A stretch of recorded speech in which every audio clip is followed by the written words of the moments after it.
tobat sampai akhirnya aku diselamatkan, aku bisa mengerti, menerima Yesus sebagai juru selamat. Baru kita disatukan oleh pernikahan ya Bang ya. Baik. Dari awal kita bukan langsung pindah gitu loh. Iya, nah sekarang saya pingin, kan ada ini 2 tahun, berarti kan ilmunya sudah mencakup sampai menjadi pilihan hidup murtad. Itu kan hak prerogatif masing-masing orang. Nah saya pingin jatuh cinta dengan keadaan itu. Ada nggak kemudian ilmu yang bisa saya pahami, begitu saya pindah ke Kristen, saya ada jaminan dari Yesus untuk masuk surga? Karena orang beragama itu kan endingnya surga. Orang masuk Islam endingnya surga, orang masuk Kristen endingnya surga. Ada nggak di Kristen itu jaminan surga dari Yesus langsung? Jaminan surga itu sendiri nggak ada ya Bang. Kita nggak dijamin masuk surga kecuali kita menjadi Kristus. Sementara itu dia yang saya minta. Itu dia yang saya minta. Di mana tertulis itu jaminan surganya apabila kita menjadi Kristus? Itu tertulis di mana? Kalau yang aku pahami sekarang, tidak ada keselamatan melalui aku, firman Tuhan Yesus. Tidak ada keselamatan. Yang saya tahu loh, jaminan untuk Kristen itu neraka dari Yesus. Itu yang saya tahu. Dari ayat apa itu Bang, biar sama-sama kita baca? Matius 7 nomor 22 sampai 23. Disimpan dulu. Iya, silakan.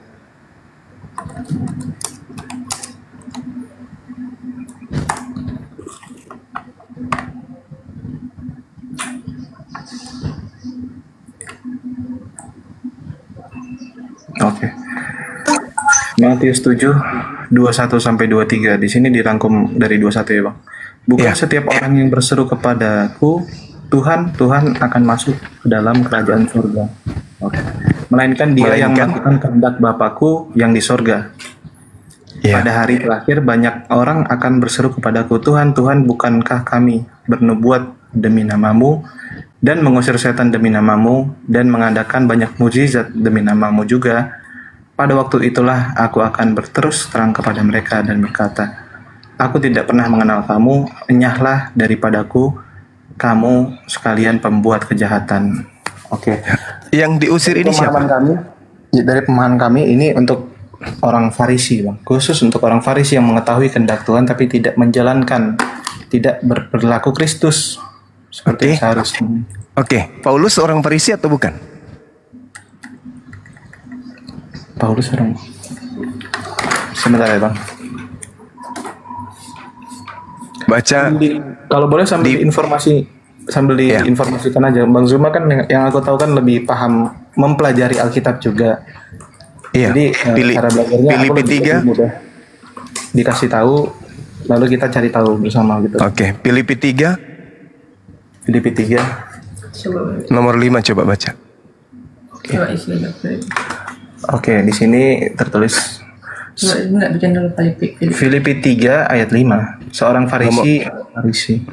Ini ayatnya bukan ayat ini. Kesimpulannya. Nomor 5 ya, nomor 5 bukan ayat. Kalau ayat itu Al-Quran. Nomor 5. Tentu saja tanyanya, kalau kamu sebelum pengikut Allah, kamu pengikut Allah enggak? Tapi setelah kamu menjadi pengikut Allah, kamu pengikut Allah enggak? Iya, pengikut Allah. Itu istilahnya, sederhana gitu. 2 di situ dia banyak Bang. Ayat 5. Nggak apa-apa. 1000 pun nggak apa-apa. Yang penting pakai akal tapi ya. Filipi 3 ayat 5 Bang. Iya, nomor 5 iya. Yang tentang sunat ini Bang. Iya, dan Paulus adalah orang? Saya disunat waktu berumur seminggu. Saya keturunan Israel dari suku Benyamin. Saya orang Ibrani murni karena orang tua saya keduanya Ibrani. Saya juga anggota kelompok Farisi, sehingga jelas bahwa saya sangat menaati semua hukum Taurat. Saat itu ya. Saya pun begitu semangat berjuang mempertahankan agama Yahudi sehingga pernah menganiaya orang-orang yang percaya kepada Yesus. Pada waktu sekarang yang mengaku Farisi di sini Paulus kan? Iya, pergumulannya dia pernah menganiaya orang. Sekarang sekarang ketika adik tadi membaca Matius 7 nomor 21, kan ungkapan saya, jaminan Yesus terhadap orang Kristen itu adalah neraka, kan gitu ya. Kenapa saya katakan neraka? Karena orang jahat. Di dalam Matius 13 nomor 5, orang jahat itu dilemparkan ke dalam api neraka. Setahu saya, yang memanggil Yesus Tuhan itu Kristen. Yang bernubuat, mengusir setan, bermujizat pakai nama Yesus itu Kristen, tak ada yang lain. Orang Yahudi kagak. Itu yang pertama. Yang kedua, di data 21-nya, melainkan yang melakukan kehendak Bapa. Kehendak Bapa itu perjanjian baru atau perjanjian lama? Di kitab apa itu, Bang? Enggak, sekarang pertanyaan saya, kehendak Bapa itu tertuang di perjanjian lama atau di perjanjian baru? Yang ada perjanjian baru. Ada di keduanya ya. Perjanjian baru. Di mana Bapak berfirman ke Lukas, Bapak berfirman ke Markus, Bapak berfirman ke Paulus? Bapak bilang, anakku. Ada nggak Bapak pernah berfirman kepada penulis kitab Wahyu? Di perjanjian baru. Bapak langsung. Kitab Lukas. Bapak langsung ngomong ke Iya. Mana? Di mana Bapak ngomong kepada Lukas? Inilah anakku yang kuhendaki, kepada dialah aku berkenan, apa yang ada dikatakan itu yang aku katakan. Itu ada di Alkitab. bukan ada di kitab pertanyaannya. Pertanyaannya kan harus kehendak Bapak, bukan kehendak Lukas. Kehendak Bapak, melainkan mereka yang melakukan kehendak Bapakku yang ada di surga, bukan Bapakku yang ada di Antioquia. Kalau Bapakku yang ada di Antioquia itu Paulus, yang di surga itu bukan Paulus. Sedangkan Kristen menyembah Yesus itu kehendak Paulus. Bingungnya ada dua orang berbicara. Oke? Jadi yang masuk ke dalam surga itu adalah yang melakukan kehendak Bapa, bukan kehendak Paulus. Nah sekarang endingnya untuk dipelajari, penyaliban ini kehendak Bapa atau kehendak iblis?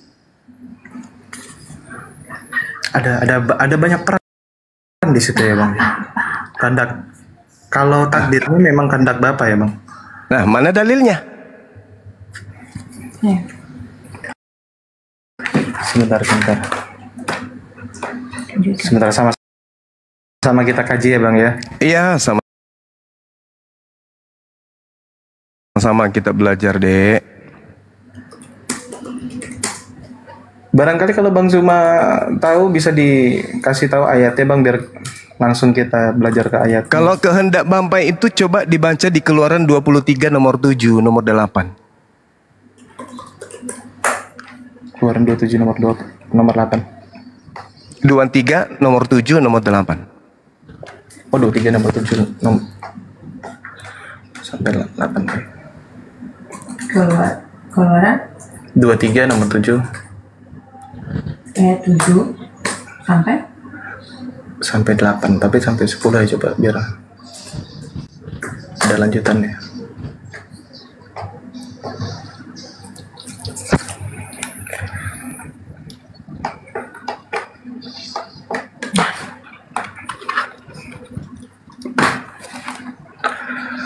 Keluaran 23 ayat 7.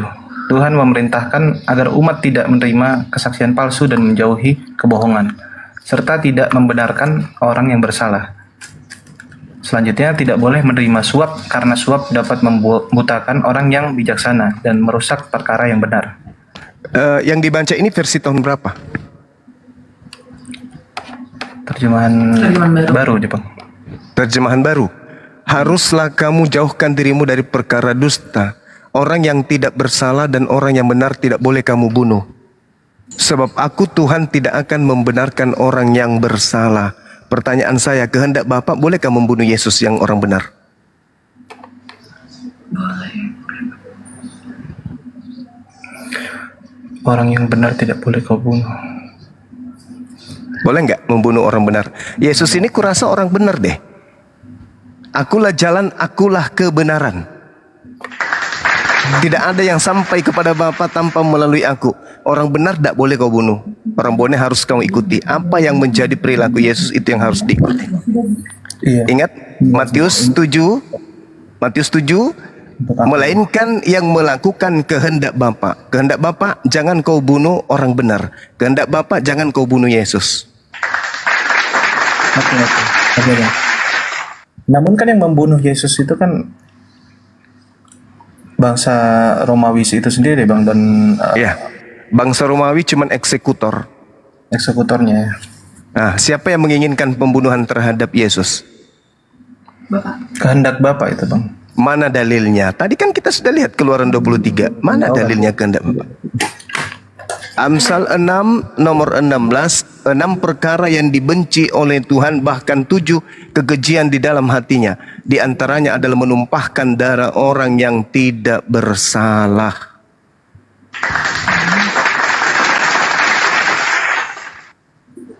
Nah, berhubung lagi dicari bang, aku mau bertanya balik bang.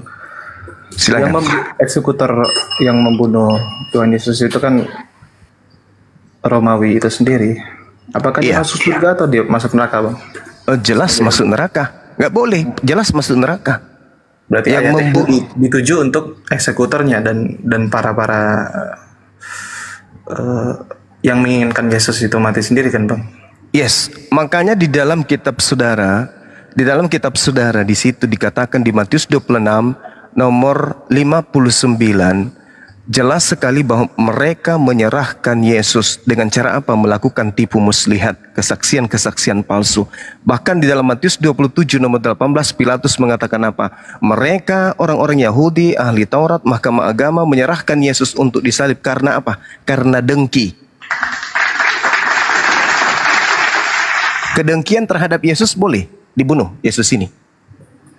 Kan nggak boleh Yesus itu dibunuh. Nggak boleh. Dia orang suci kan? Iya. Bagi mereka wajar mereka masuk neraka karena mereka membunuh. Nah, sekarang yang menerima hasil kerjaan penghuni neraka apa? Kristen-Kristen yang menerima pekerjaan dari pelaku pekerja neraka ini apa upahnya? Bagi kalian yang menyembah, yang menikmati hasil pelaku kriminal yang dilakukan oleh pelaku dosa. Apa hadiahnya kira-kira?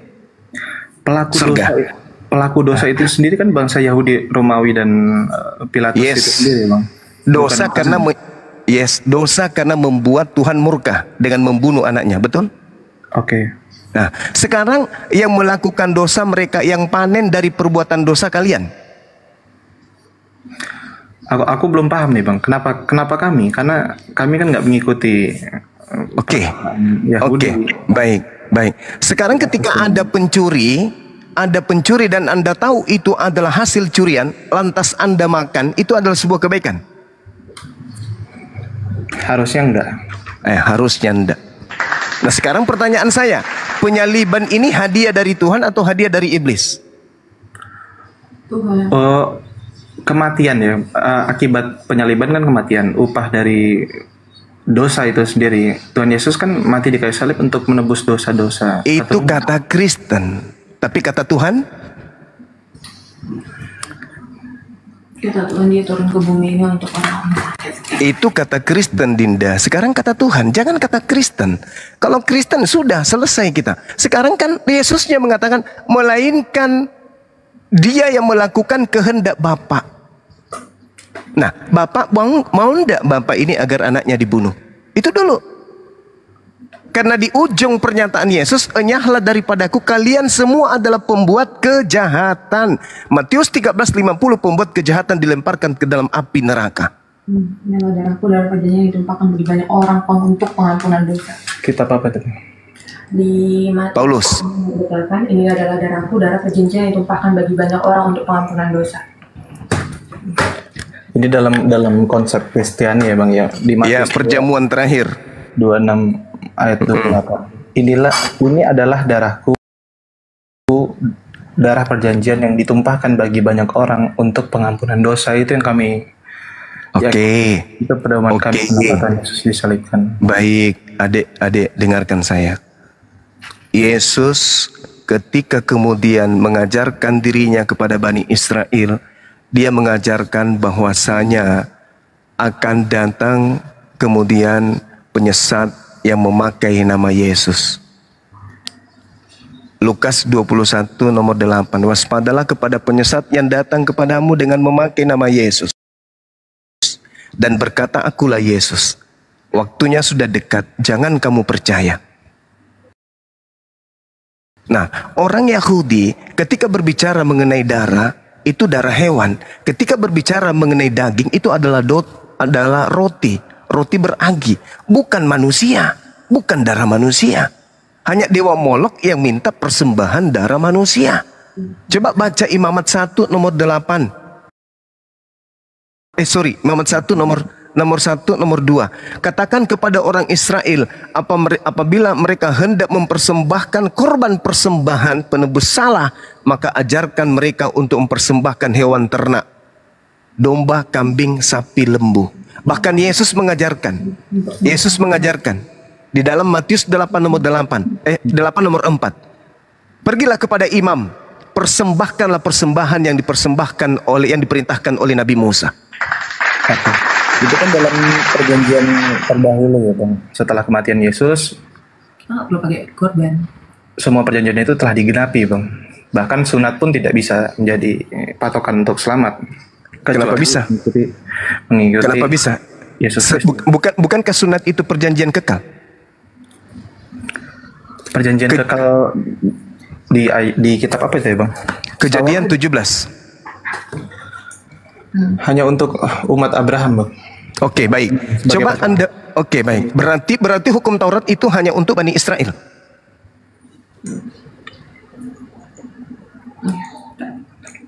Berarti hukum Taurat ini hanya untuk Bani Israel. Maksud ayat apa tadi? Ayat berapa? Kejadian 17. Kejadian 17. Kejadian. Iya.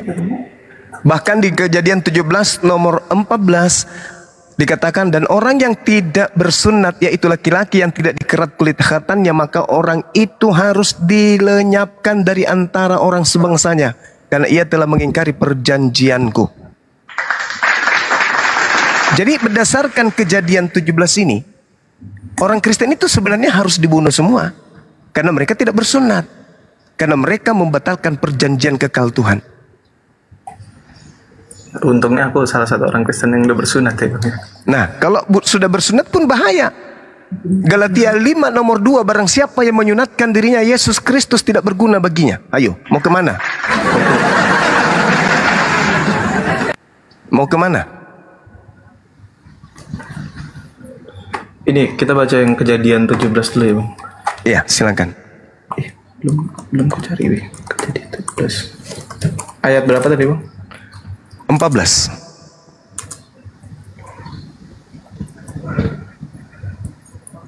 Dan orang yang tidak sunat, yakni laki-laki yang tidak dikerat kulit khatannya, maka orang itu harus dilenyapkan dari antara orang-orang sebangsanya, sebangsanya ya Bang, bangsa Abraham saat itu.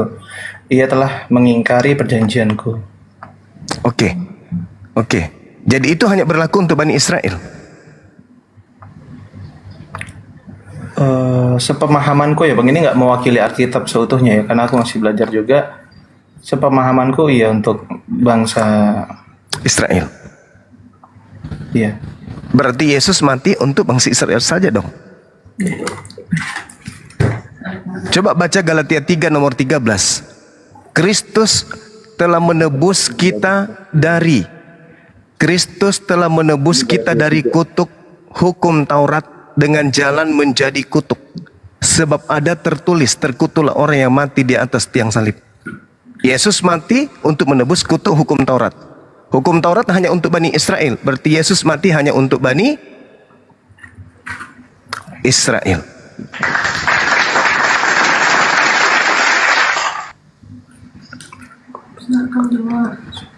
Setahu aku kan hukuman mati di kayu salib itu kan memang hukuman pada zaman itu ya Bang. Iya, yang dihukum, adik, dalam Al-Quran surah Al-Ma'idah ayat 33, yang dihukum salib itu adalah orang terkutuk, orang yang membenci Tuhan, orang yang membenci utusan Tuhan. Al-Ma'idah ayat 33. Ulangan 21 nomor 22-23, yang dihukum salib itu adalah orang yang dikutuk Tuhan. Al-Quran dan kitabnya Yahudi sepakat bahwa yang disalib itu adalah orang terkutuk. Iya. Oke. Tapi yang hukum itu Menurut mereka ya. Menurut Al-Quran dan menurut Ulangan, kitabnya Yahudi, orang terkutuk yang mati digantung di salib. Menurut Paulus juga demikian. menurut Pilatus kan Yesus ini kan yang terkutuk ya bang. Tapi kan kenyataannya kalau bagi Tuhan sendiri itu bukan orang yang terkutuk. Bahkan Ulangan 21 nomor 2223. iya di sini tertulis terkutuklah orang yang mati di kayu salib. Iya. Namun kan yang mengutuk Tuhan Yesus itu kan manusia itu sendiri, manusia dan iblis bang. Dari mana dalilnya? Kita tidak mau kematian Tuhan Yesus. Di mana dalilnya? Ditangkap hingga disalibkan bang. Itu kan kemauan, bukan kemauan Tuhan. Kemauan Tuhan. Namun Berarti itu yang dikutuk mereka itu kan bukan kemauan Tuhan, bukan orang yang dikutuk. nah ini yang dari tadi saya minta dalilnya, di mana Tuhan ingin membunuh Yesus. Bisa enggak kita lihat di dalam Kejadian 8? Sorry, di Yohanes 8. Yohanes 8. Iya. Jangan sampai berapa? Ayat berapa? Ayat 37 deh. 37. Ya, 37, 38, 39, satu perikop lah. Baca dari 37.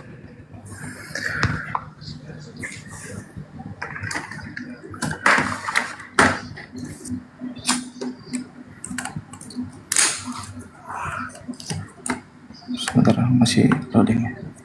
Aku bisa bilang begitu karena bukti kenapa Tuhan Yesus bukan orang yang terkutuk, dia bisa bangkit lagi di hari ketiga bang. Yang bangkit hari ketiga itu bukan Yesus, tapi iblis. Saya bisa buktikan. Saya bisa buktikan dari Bible sendiri. Aku belum tahu itu bang. Bisa makanya. Bisa dibuktikan ya itu bang. Bisa. Baca Matius 12. Ketiga itu iblis. Matius 12. Yes. Ya. Baru tahu justru aku deh bang. Nah, maka dari itu Al-Quran mengatakan wa iyad'una illa syaitanam marida, yang mereka sembah adalah setan yang terkutuk. Siapa yang terkutuk digantung di salib? Sembahan Anda kan? Nah, mari kita buktikan kalau itu adalah Matius 12. Matius 12 nomor 38. Nomor 3 sampai satu perikop. Ya.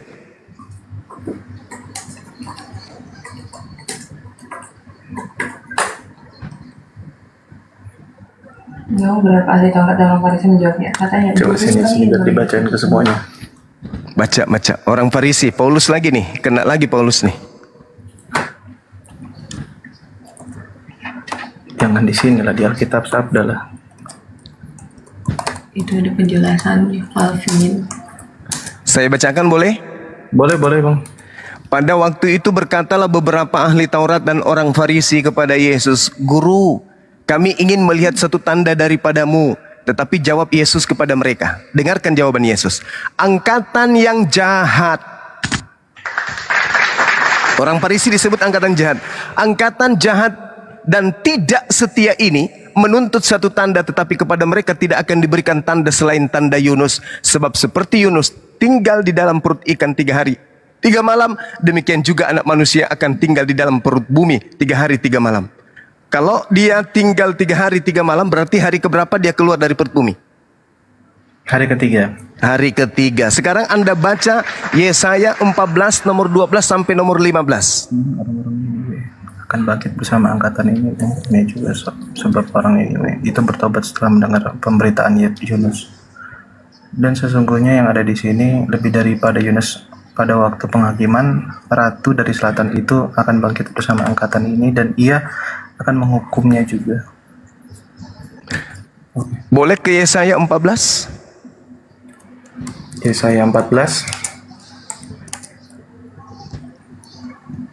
ayat berapa? 12 sampai 15.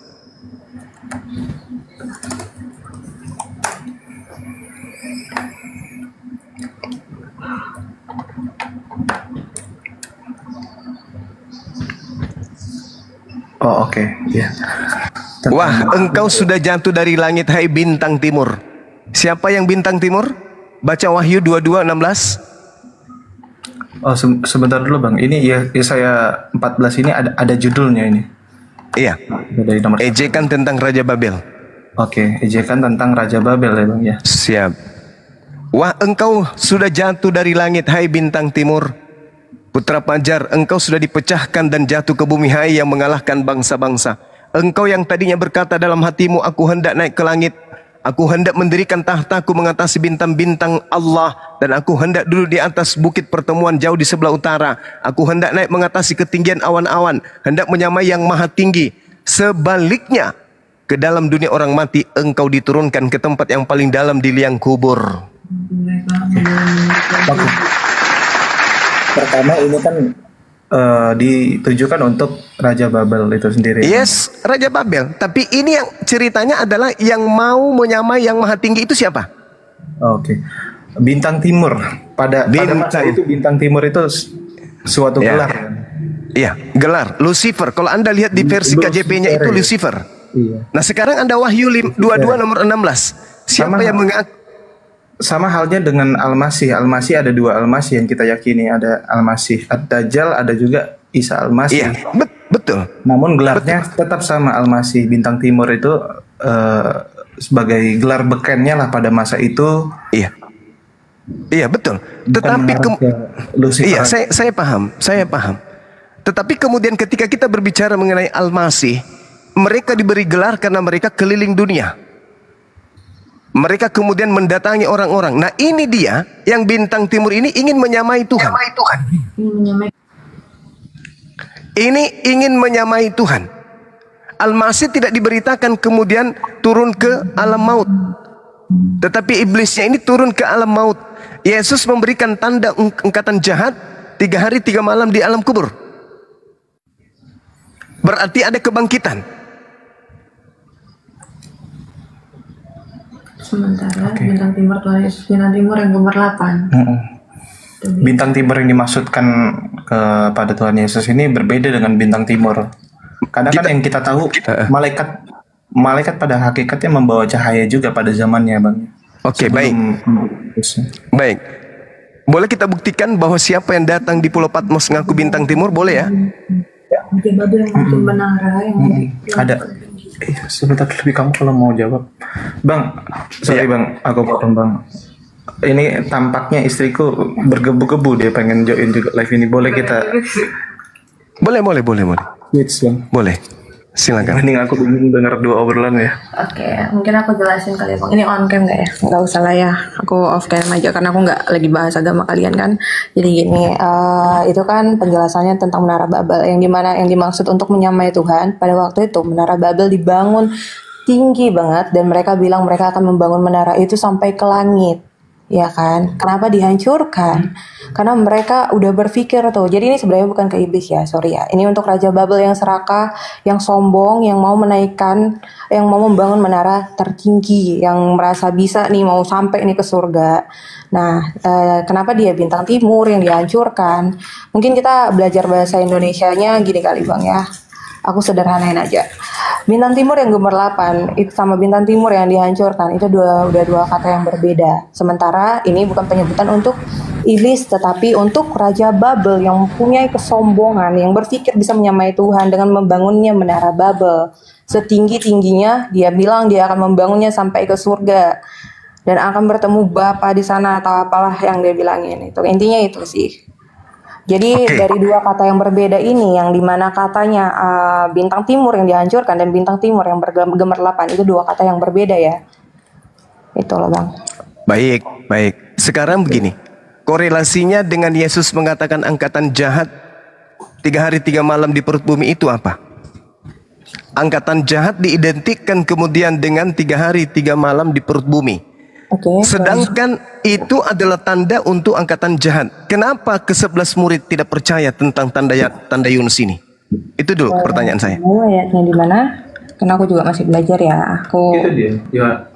Gimana? Kenapa ke-11 murid tidak percaya dengan tanda Yunus? Iya, saya 14 tadi. Iya, ayat di mana? Sorry.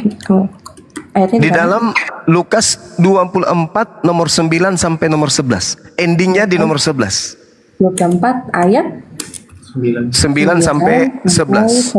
Sebentar ya Bang. Endingnya di data nomor 11. Aku baca dulu ya. Dan mereka perempuan-perempuan datang ke kubur, pergi dari sana dan memberikan semuanya itu kepada ke-11 murid dan kepada orang-orang yang bersama mereka. Tetapi perkataan mereka itu tampak seperti omong kosong dan mereka tidak percaya kepada perempuan itu. Oke, sebentar ya Bang. Aku baca ayat lainnya. Nomor 11-nya? Ayat 11 ya. Ini ya Lukas sebentar. Sebentar. Aku pakai ini tuh. 24 ayat 9 sampai 11.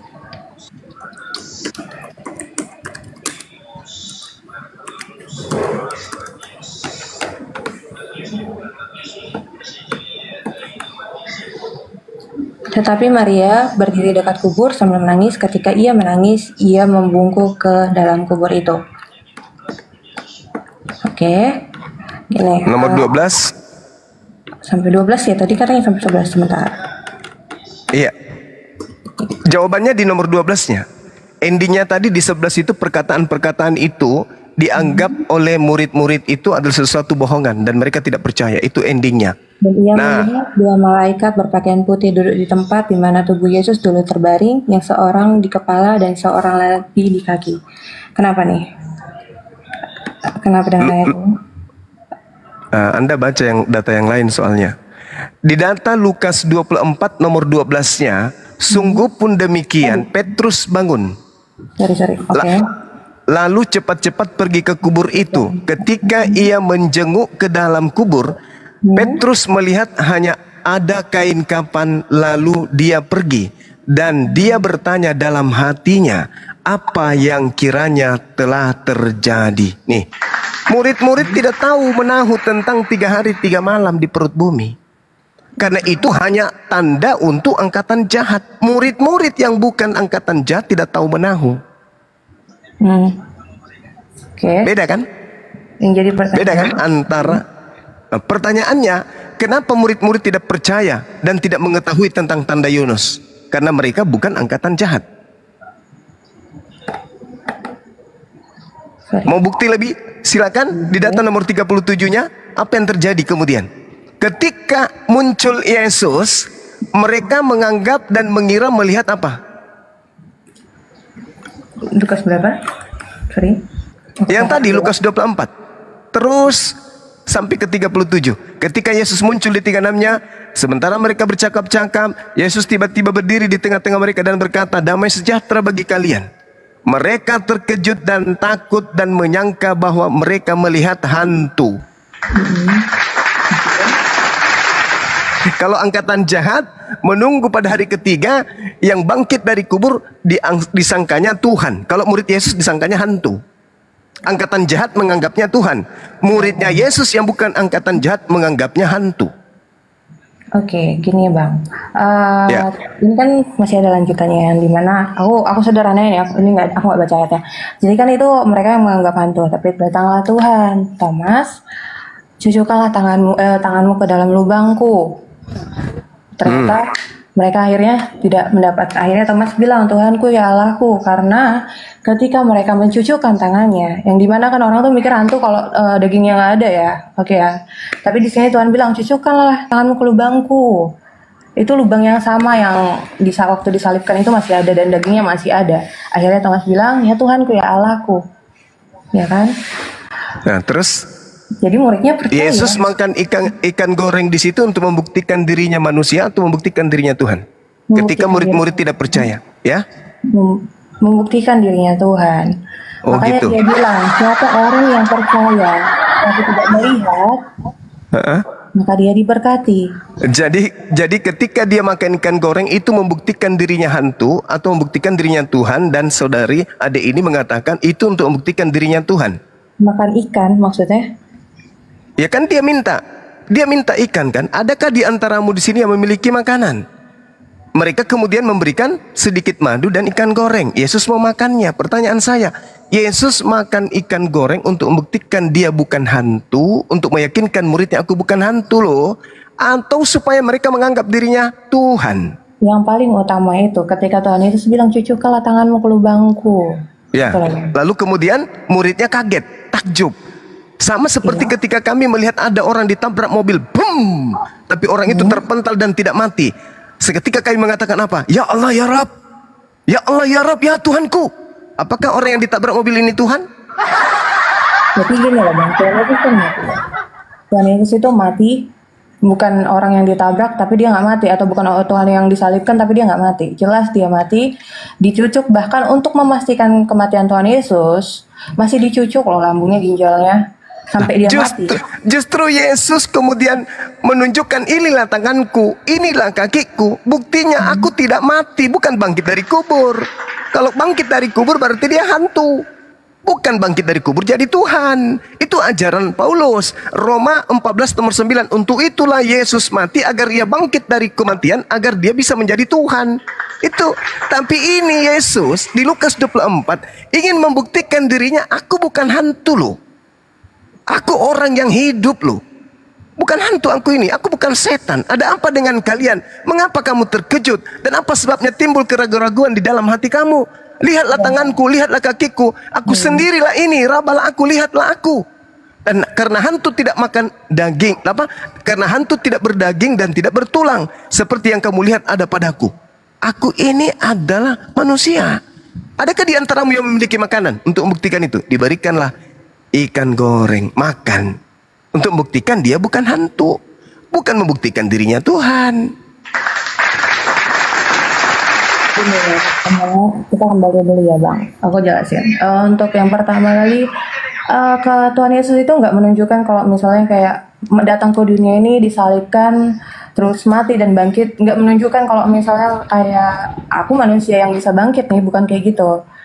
Tapi dia menunjukkan apa yang aku firmankan dan aku sudah menggenapinya hari ini, itu berlaku gitu loh. Kan Tuhan Yesus pernah bilang ya, sebentar ya ayatnya aku cari, kalau misalnya dia ke bumi ini untuk penyaliban dan dia akan bangkit di hari ketiga, itu udah ada firmannya bahkan sebelum Tuhan Yesus mati. Di mana itu tertulis? Lukas 24 yang ini. Yang ini. Lukas 24 nomor 46 gitu. Sebentar.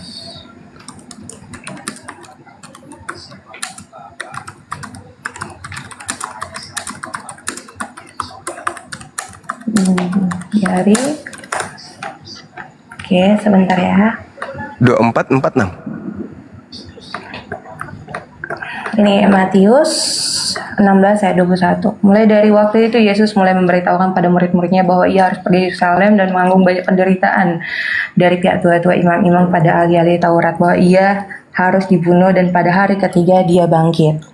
Ya kan? Dan Tuhan Yesus beberapa kali menjelaskan dia datang ke bumi ini untuk menebus dosa manusia. Yang Abang bilang tadi masalah itu untuk persembahan darah, itu perjanjian pakai anggur dan roti dan selainnya. Itu perjanjian itu apa perjanjian? Maksudnya perjamuan kudus yang dia tumpahkan itu, yang dia cipta, yang dia buat hari itu hari dimana dia akan hari terakhir yang dimana dia akan tahu dia akan mati. Oke, jadi dia ngejelasin ke murid-muridnya bahwa darah ini akan tumpah untuk menebus dosa. Kemudian Tuhan Yesus bilang di sini dia akan bangkit di hari ketiga, oke? Dan dia menunjukkan tangannya memakan ikan atau segalanya untuk membuktikan bahwa dia bangkit itu bukan sekedar cuma menunjukin kayak gua orang yang bisa bangkit nih, bukan gitu. Tapi dia menunjukkan apa yang sudah aku bilang, apa yang udah aku firmankan sebelum aku mati itu digenapi. Dan benar digenapi di hari ketiga dia bangkit. Gitu, Bang. Oke. Sekarang begini, saya mengutip Lukas 24 nomor 44, inilah perkataanku yang telah kukatakan kepadamu ketika aku masih bersama-sama dengan kamu, yakni bahwa harus digenapi semua yang tertulis tentang aku dalam kitab Taurat, kitab Nabi-Nabi dan kitab Mazmur. Dia tidak pernah mengatakan harus digenapi apa yang tertulis di kitab Matius. Nah, sekarang tolong tunjukkan di dalam kitab Mazmur, kitab Nabi-Nabi, kitab Taurat, bahwa Mesias akan mati dan bangkit pada hari ketiga. Ada nggak? Bahwa yang gimana maksudnya? Sorry, Tuhan Yesus kan udah ngejelasin di sini dia akan bangkit di hari ketiga. Iya, tapi kan Yesus mengatakan inilah perkataanku yang telah kukatakan kepadamu ketika aku masih bersama-sama dengan kamu, yakni bahwa harus digenapi semua yang ada tertulis tentang aku dalam kitab Taurat, dalam kitab Nabi-Nabi dan kitab Mazmur. Ada tertulis demikian, Mesias harus menderita dan bangkit dari antara orang mati pada hari ketiga. Boleh nggak saya ditunjukkan di dalam kitab Taurat ada tertulis seperti ini? Oke, yang mengatakan Tuhan Yesus akan bangkit di hari ketiga ya. Iya. Pertama ada di Matius 17 ayat 2. Itu bukan kitab nabi-nabi dan itu bukan kitab Taurat dan itu bukan kitab Mazmur. Yang harus digenapi itu di Mazmur, di kitab nabi-nabi dan juga di kitab Taurat. Lukas 24 nomor 44 sampai 46. Yesus tidak pernah menyebut kitab Matius. Matius itu dituliskan nanti di tahun 62. Yesus berkata sebelum tahun itu. Dan Yesus menunjuk harus tergenapi yang telah tertulis. Ada tertulis demikian.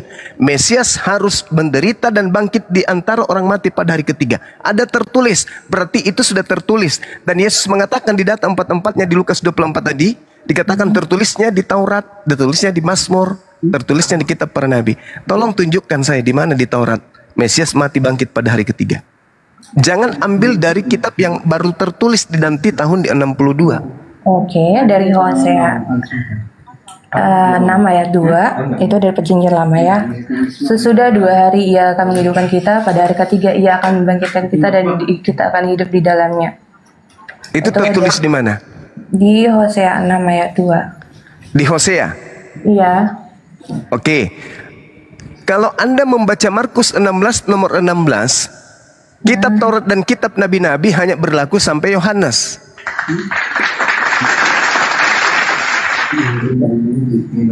Oke. Lukas 16:16. Berarti ndaknya berang sampai ke Yesus. Oke, sebentar.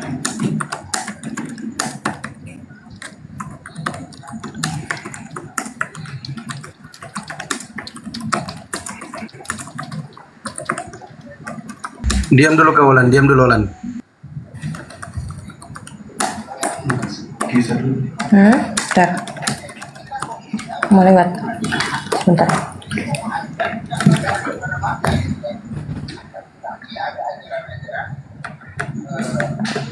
Oke, lanjut dulu Bang. Aku sambil belajar juga ya. Soalnya aku bukan ahli agama, sih sebenarnya cuma mau jawab doang. Mungkin nanti aku pelajarin lagi, nanti aku jelasin. Ada pertanyaan lagi yang khusus masih berhubungan sama itu. Tunggu sebentar. Di kejadian. Oke.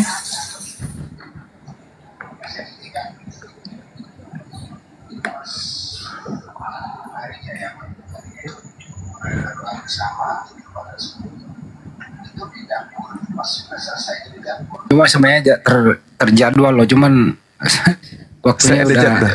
Iya. Iya. Tadi juga ada yang mau syahadat kok mati lampu, kayaknya saya telepon centang satu.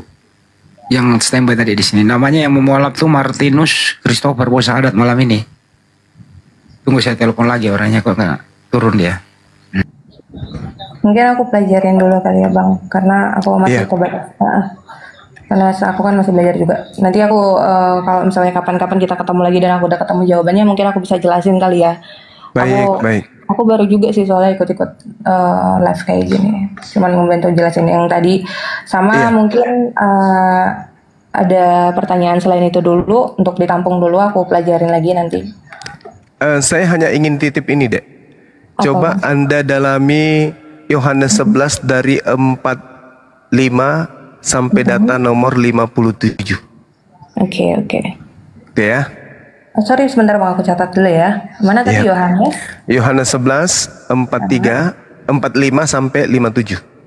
11 ayat 45 sampai 57. Oke. Thank you ya Bang, belajarnya. Oke, thank you, sama-sama. Thank you. Siap. Oke.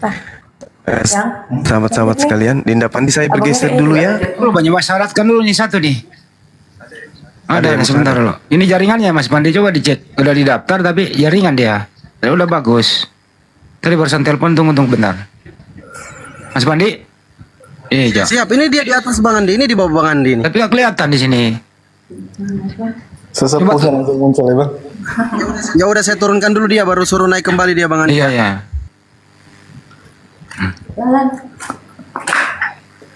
Sepuh guys, sepuh. Dia saya tunggu bentar, ngeristat dulu.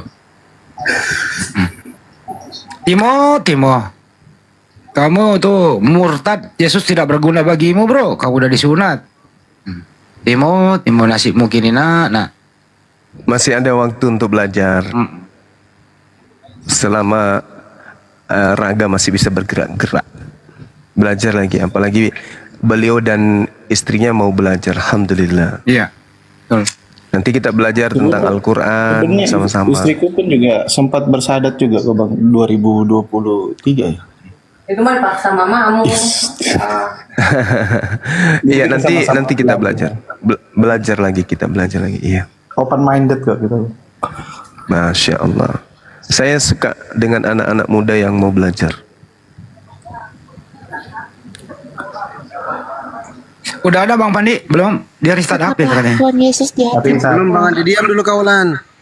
Tapi saat ini aku bisa bersaksi, aku mendapatkan keselamatan melalui Tuhan Yesus, Bang, karena itulah kesaksianku, itulah yang aku rasakan. Yang sulit untuk aku berbagi ungkapan rasa kasih Tuhan ini ke kalian semua, karena kan Tuhan mengasihi orang dengan berbagai cara ya. Iya, berarti Tuhan masih bersamamu. Berarti ya kalau mau mati, Bro. Mana dia nih? Belum ada. Kalau kau berakal nggak mungkin lah menuhankan makhluk. Kata dia udah ngomong, Tuhan kamu makhluk. Tetap ya Tuhan Yesus. Nanti kita bisa ini, Dinda Timo, nanti besok atau lusa kita kaji lagi ya. Yang kamu anggap Tuhan itu sebenarnya bukan Tuhan. Nanti tak buktikan menurut Yesus ya. Tadi sebenarnya sudah mau mengarah ke sana, cuman kan waktu saya juga singkat Ya, harus itu kan bergeser. lagi Bang Zuma, Bang. Enggak deh, enggak mungkin Tuhan itu terkutuk. Masa Tuhan terkutuk? Tuhan itu maha suci loh, Lan. Yesus, Paulus mengatakan Tuhan kalian itu digantung di salib dengan cara terkutuk loh. Logikanya di mana Tuhan terkutuk? Enggak dong, enggak mungkin lah.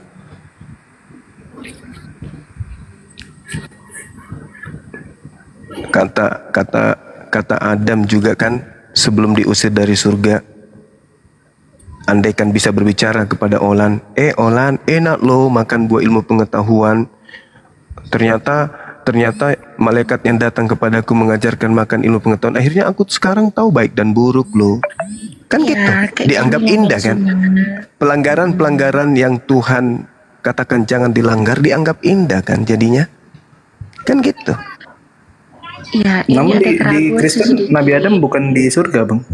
Di Taman Eden. Enggak, itu di Kristen. Tapi kalau di kitabnya Yahudi itu di Taman Eden. Taman Eden. Ya, Gan bi Eden. Nanti juga kita akan bahas. Gan bi Eden, taman di Eden. Gan itu artinya taman. Eden artinya apa? Lalu Adam diusir dari Eden ke mana? Ke bumi. Enggak mungkin diusir dari Makassar ke Indonesia. Kan lucu kan? Itu namanya transmigrasi. Adam diusir dari Gan bi Eden menuju ke Haaretz, ke bumi. Adam diusir dari Eden ke bumi. Berarti dia sebelumnya bukan di bumi. Iya. Itu aja dulu. Nanti kita Ya, bahas makanya lebih lanjut. boleh nggak? Mana yang mau syahadat, Bang Andi? Belum? Restart HP-nya ini barusan nih. Apa ditunda Bang dulu, Zuma. Pak? Ya, Atau ikut nanti ke blender aja? kalau ada nanti yang mau syahadat, boleh kita geser aja dulu. Kasihan teman-teman sudah menunggu dari Bang tadi. Zuma, boleh nanya nggak? Ya udah, nunggu di sana ya. Ada apa Sumiati? Bukan Sumartono. Gimana Nggak, deh, bahasanya nggak Olan? serius. Iya gini. Gimana? Ya kalian tuh kan gini, Islam di Indonesia ini sama Islam yang di Arab Saudi itu beda kan? Sama oknumnya yang berbeda. Oknum yang berbeda.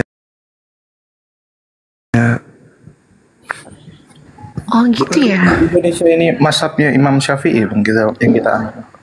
Iya, itu berarti dia memilih mazhab. Tapi kuncinya di mana? Di Al-Quran. Mazhab itu kan artinya sunnah. Ada yang kunut, ada yang tidak kunut. Ada yang pelihara jenggot, ada yang tidak pelihara jenggot. Tapi itu adalah sunnah, bukan wajib. Sedangkan kami pegangannya adalah Al-Quran dan Al-Hadits Sahihah. Itu yang kami pegang. Jadi apapun mazhabnya, pegangannya Al-Quran. Makanya sholatnya sama, Tuhannya sama, Nabinya sama, Ini kok Al-Qurannya mereka sama. jahat ya bilang saya suka tilah. Berbeda dengan Kristen kan. Ada yang oneness, ada Trinitas, ada Tritunggal, ada Yesus only. Padahal kitabnya dan Tuhannya oknum yang itu juga yang mereka Tuhan. Ada yang menganggapnya Nabi, ada yang menganggapnya Tuhan. Roh Kudusnya ngapain? Katanya Roh Kudus mengajarkan kebenaran. Tapi kok beda-beda? Tapi nantilah itu ya adik-adik, nanti kita akan bahas. Yang penting saya berharap kita ini cinta kepada belajar. Kita cinta dulu kepada belajar. Kita cintai agama yang kita pelajari, agama Islam, agama Kristen, kita cinta dulu. Lahirkan minat untuk belajar. Jangan saling membenci dan saling memaki. Ya, Saya berharap Tuhan, begitu. kami mencintai Yesus dalam hati kami. Ya kalau cinta Yesus jangan diimani kalau dia terkutuk lah. Cinta kok kayak gitu kali. Kan bisanya Yesus itu manusia suci, mengajarkan umatnya untuk bertobat, bukan mengajarkan umatnya untuk melakukan pemahaman bahwa dosa-dosa kalian ditanggung sama orang ini.